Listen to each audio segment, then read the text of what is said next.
ॐ नमोऽस्तु ते व्यासविशालबुद्धे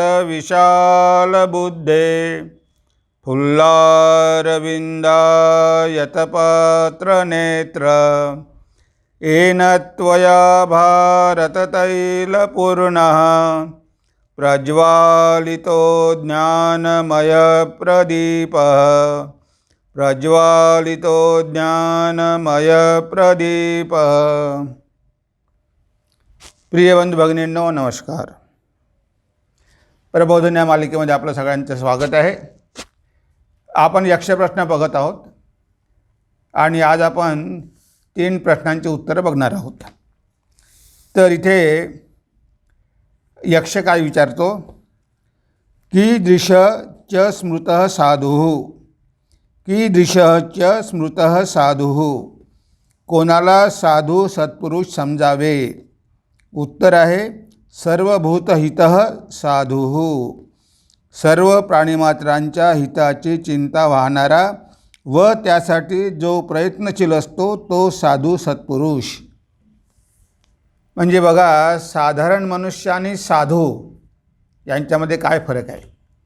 इथे साधू कुणाला म्हणावं हा जेव्हा प्रश्न विचारला तेव्हा युधिष्ठिर काय म्हणतात की सर्वभूतहितः साधुः, जो सर्व भूतांच्या हितामध्ये रत असतो. गीतेमध्ये पण म्हटलं आहे सर्वभूतहिते रतः, सगळ्या भूतांच्या हितामध्ये तो रत असतो, प्रयत्नशील असतो.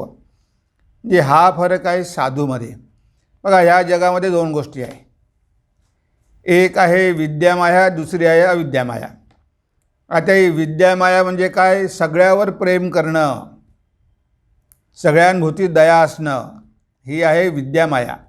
आणि अविद्यामाया म्हणजे फक्त मी आणि माझं, म्हणजे काही मर्यादित लोकांवरच प्रेम करणं आणि त्यांची सेवा करणं, त्याला म्हटलं आहे माया. बघा, माया आणि दया यामध्ये किती फरक आहे. भगवान श्रीरामकृष्ण सांगायचे की ही दया सर्व भूताप्रती असते, फक्त आपला आहे म्हणून नाही. तर त्यांना सगळे सारखे असतात, ते कधीही भेदभाव करत नाही. हा माझा आणि तो परका असा भेदभाव त्यांच्यामध्ये मुळीच नसतो. म्हणून तुकाराम महाराजसुद्धा काय म्हणतात, जे का रंजले गांजले त्यासी म्हणे जो आपुले, तोची साधू ओळखावा देव तेथेची जाणावा. जे रंजले गांजले आहे त्यांना जो हृदयाशी धरतो, त्यांची सेवा करतो, त्यांचे दुःख दूर करतो, त्यालाच खरं खरं साधू म्हटलं पाहिजे. नाहीतर असे बरेच साधू आहेत, जंगलामध्ये जाऊन बसतात. आता ते आहे साधूच, पण ते फक्त स्वतःपुरता विचार करतात. त्यांना समाजाचं जगाचं काहीही घेणं देणं नसते. मी स्वतःची मुक्ती प्राप्त करून घेतली पाहिजे. म्हणजे आहे ते पण साधू, पण ते साधू निम्न प्रकारचे आहे. भगवान श्रीरामकृष्णांना तशा प्रकारचे साधू नको होते. जेव्हा नरेंद्र म्हणाले की मला समाधी पाहिजे, तेव्हा ठाकूर म्हणाले की नाही नाही, एवढा क्षुल्लक आदर्श ठेवू नको. तू वटवृक्षासारखा हो, सगळ्यांची सेवा कर, सगळ्यांना आश्रय दे. हा आहे आजचा आदर्श. पूर्वी पण होता, पण पूर्वी लोकांना ते कळत नव्हतं. आजही आहे, लोकांची सेवा घेतात पण समाजाची सेवा करत नाही. बघा, आता बदल झालेला आहे.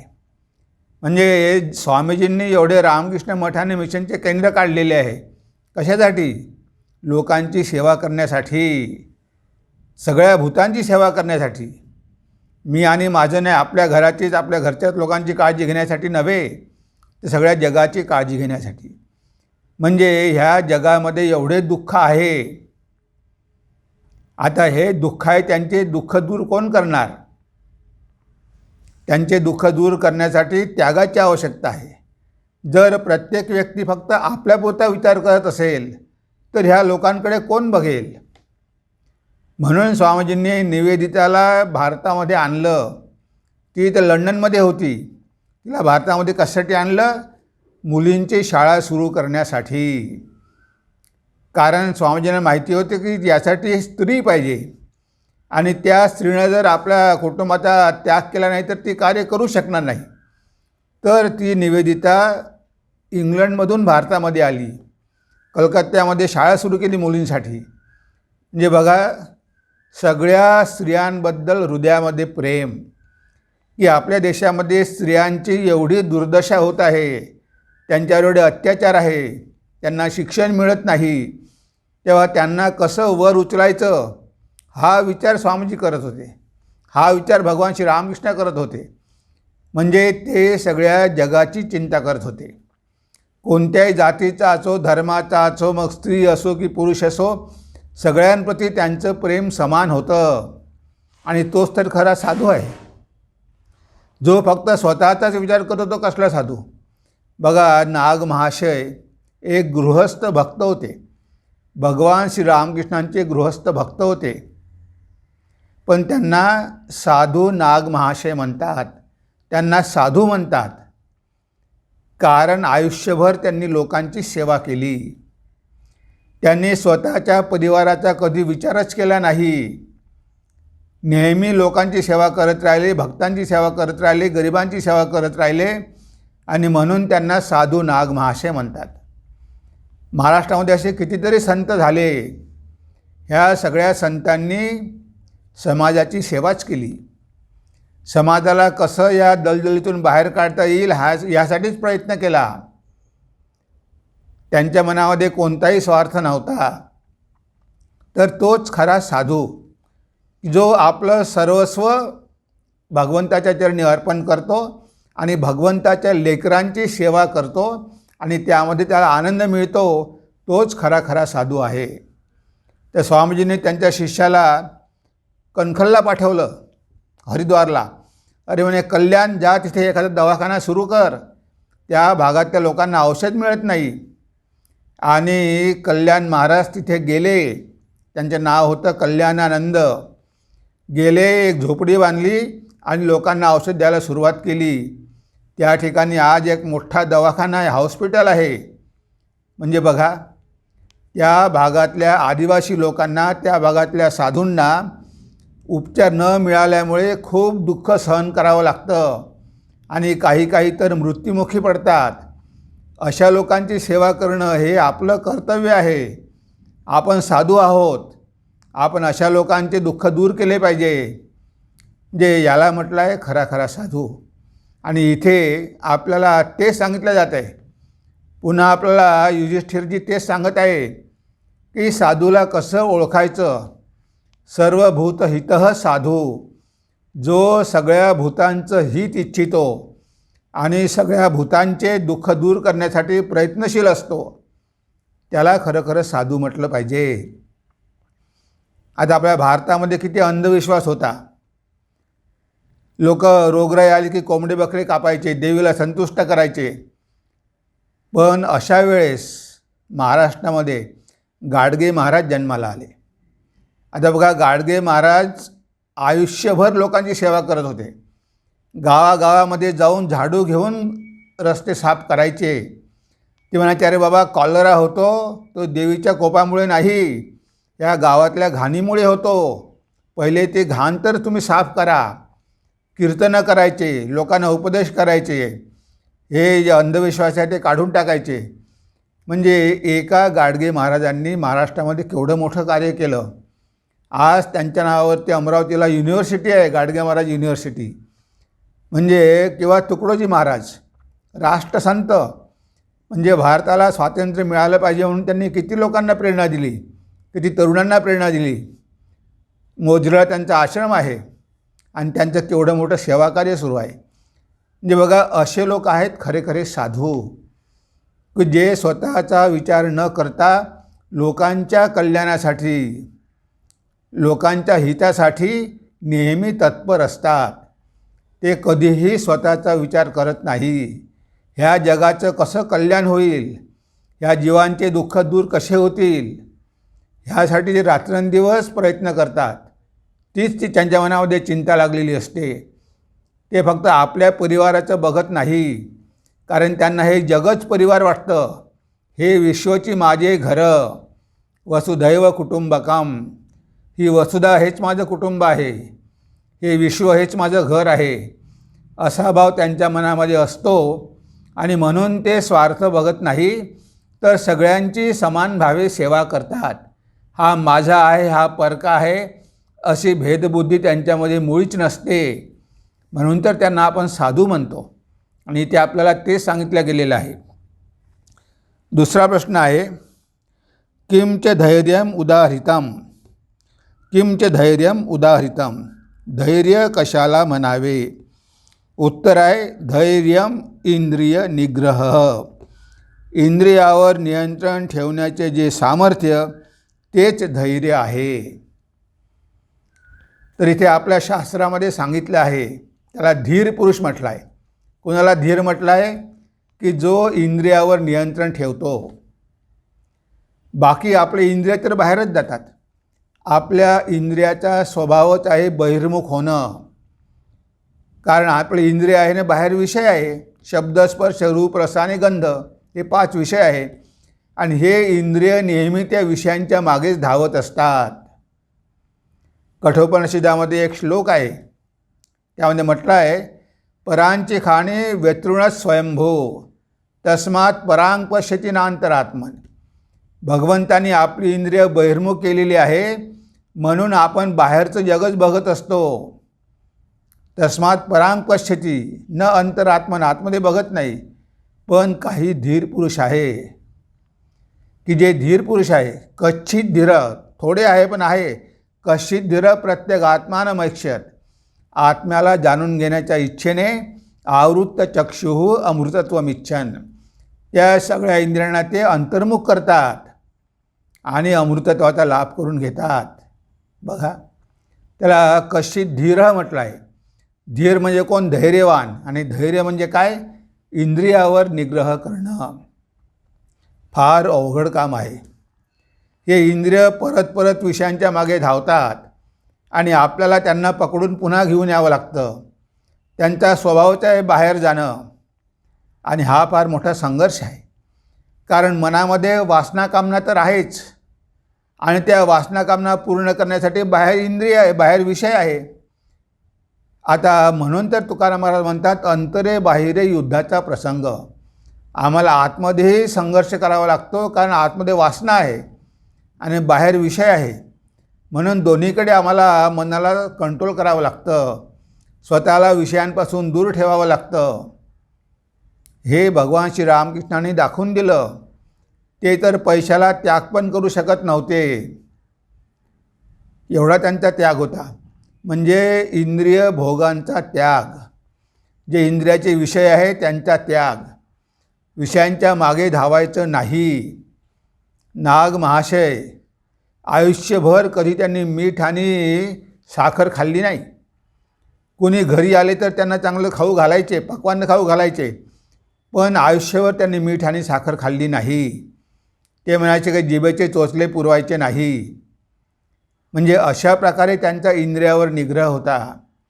चैतन्य महाप्रभू गुरुनी त्यांची परीक्षा घेतली. त्यांच्या जिभेवरती साखरेचं पावडर टाकलं, पण ते साखरेचं पावडर वितळलं नाही. त्यांनी अशी फू करून ते सगळं बाहेर फेकून दिलं. म्हणजे बघा, त्यांच्या जिभेला ते पावडर चिकटू शकलं नाही. म्हणजे त्यांच्या तोंडाला पाणी सुटलं नाही, जरी जिभेवर साखर होती तरी. म्हणजे अशा प्रकारचा निग्रह.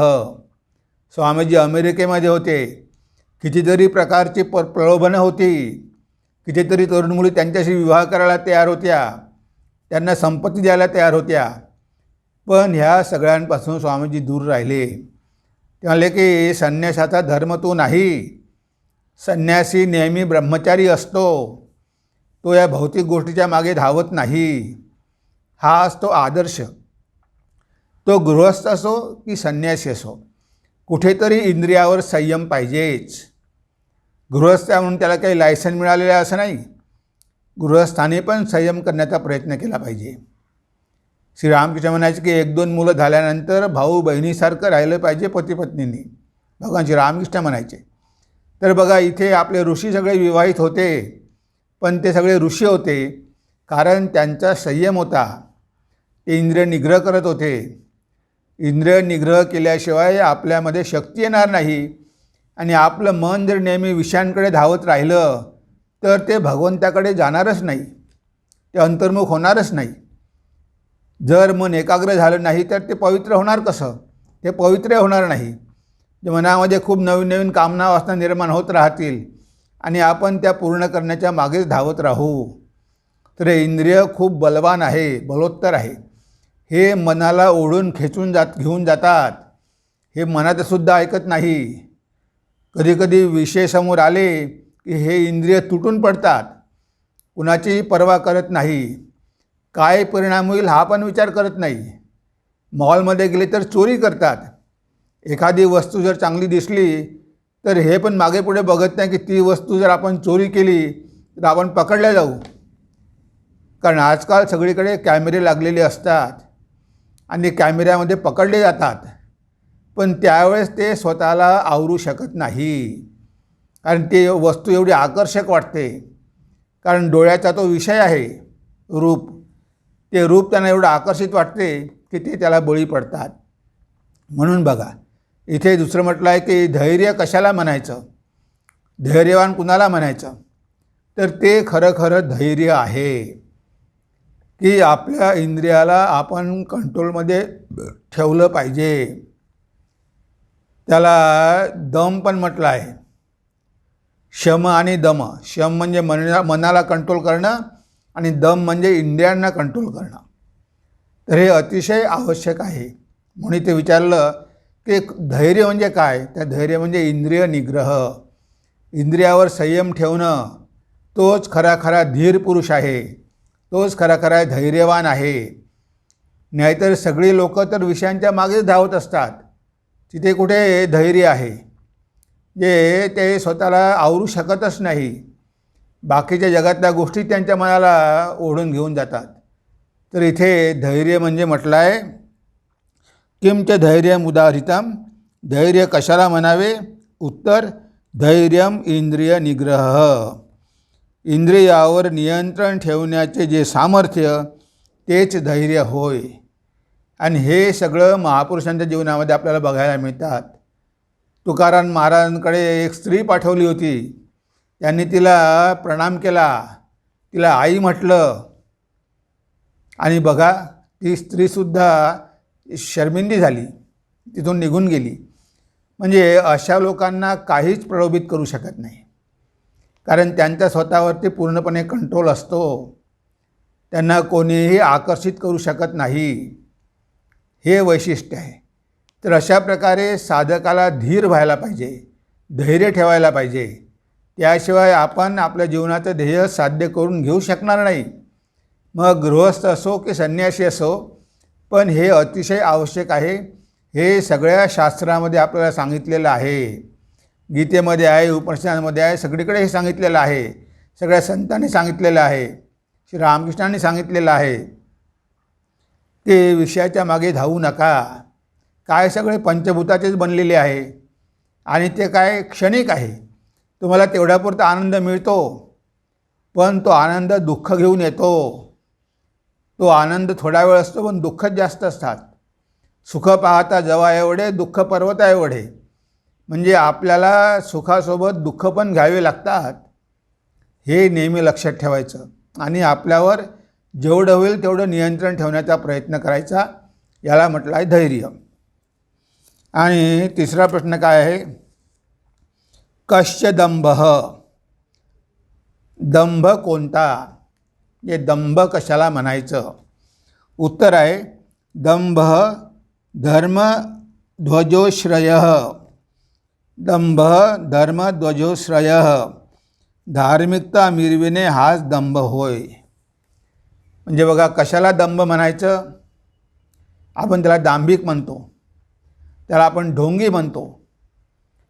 म्हणजे धर्माचं आचरण करायचं नाही, पण लोकांना दाखवायचं की मी किती मोठा धार्मिक आहे. कपाळावर तो विभूती लावणार, गळ्यामध्ये रुद्राक्षमाळा घालणार, तो देवाचं नाव घेणार, म्हणजे बाहेर दाखवणार की खूप धार्मिक आहे, पण आतमध्ये मात्र तो या जगावर आसक्त असेल.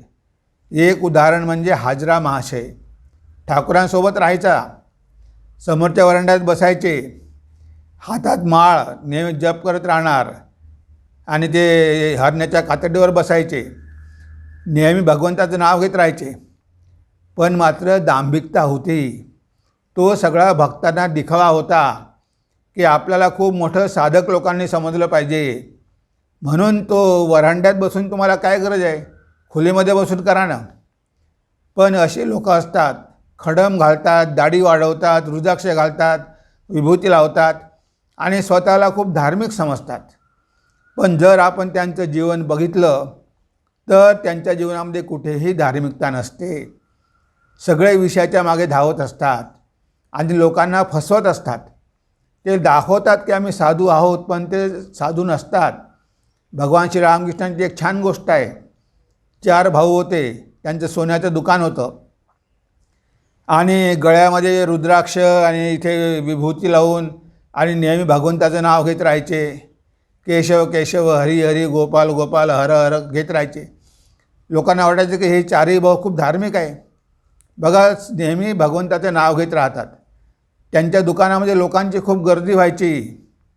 पहिला ग्राहक आल्याबरोबर पहिली व्यक्ती ते तिथे बसलेली आहे ती म्हणायची केशव केशव, दुसरा म्हणायचा गोपाल गोपाल, तिसरा म्हणायचा हरी हरी आणि चौथा म्हणायचा हर हर. म्हणजे बघा, लोकांना वाटायचं की भगवंताचं नाव आहे. पण पहिला जो म्हणायचा केशव केशव म्हणजे ही व्यक्ती कोण आहे, कोड वर्ड होता की आपल्या दुकानावर येणारी व्यक्ती कोण आहे, केशव केशव. दुसरा म्हणायचा गोपाल गोपाल, हा गुराखी दिसतो, हा गावातला दिसतो, अडाणी दिसतो, हा गोपाळसारखाच आहे, गाई पाळणारच आहे, गुराखीच आहे. मग तिसरा म्हणायचा, मग असं जर असेल तर त्याचं सोनं मी थोडं हरण करू का, हरी हरी. मग तो म्हणायचा शेवटला हर हर, घे मार, दांडी माराने घे त्याचं सोनं. म्हणजे आता 4ही भाऊ जरी ते दाखवत होते धार्मिक आहे, पण कशाप्रकारे लोकांना लुबाडत होते. जे असे दांभिक साधू तुम्हाला खूप मिळतील, खूप धर्माचं ते प्रदर्शन करतील आणि अनैतिक जीवन पण जगतील.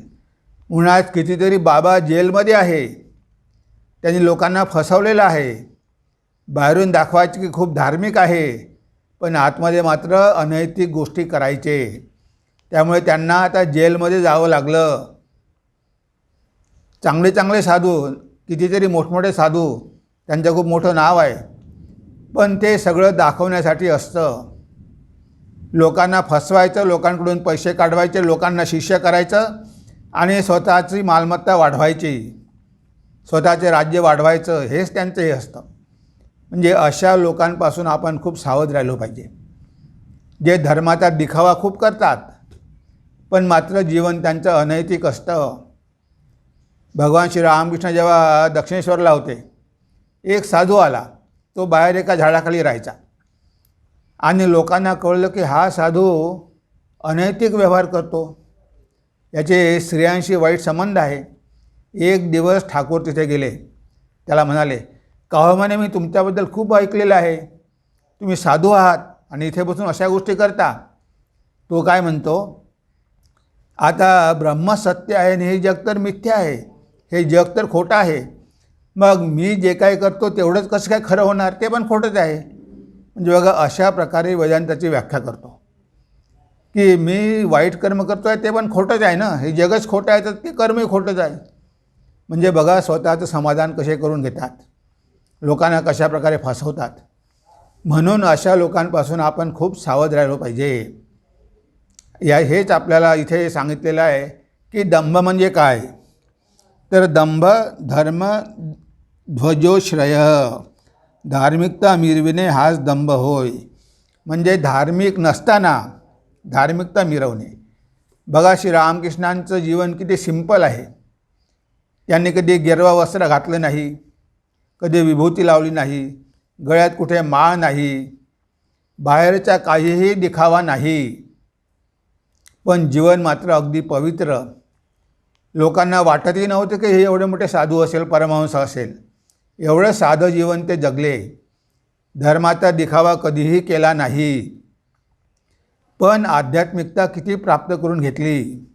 जीवन कसं पवित्र होतं. माताजींचं, स्वामीजींचं, ठाकूरांचं त्या जीवन जगून दाखवलं त्यांनी. धर्माचा नुसता दिखावा केला नाही, तर खरा धर्म लोकांना शिकवला.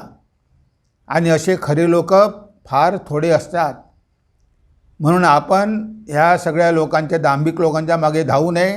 जे चमत्कार करतात, जे मोठमोठ्या गोष्टी सांगतात, त्यांच्या मागे धावू नये. त्यांचं जीवन बघावं.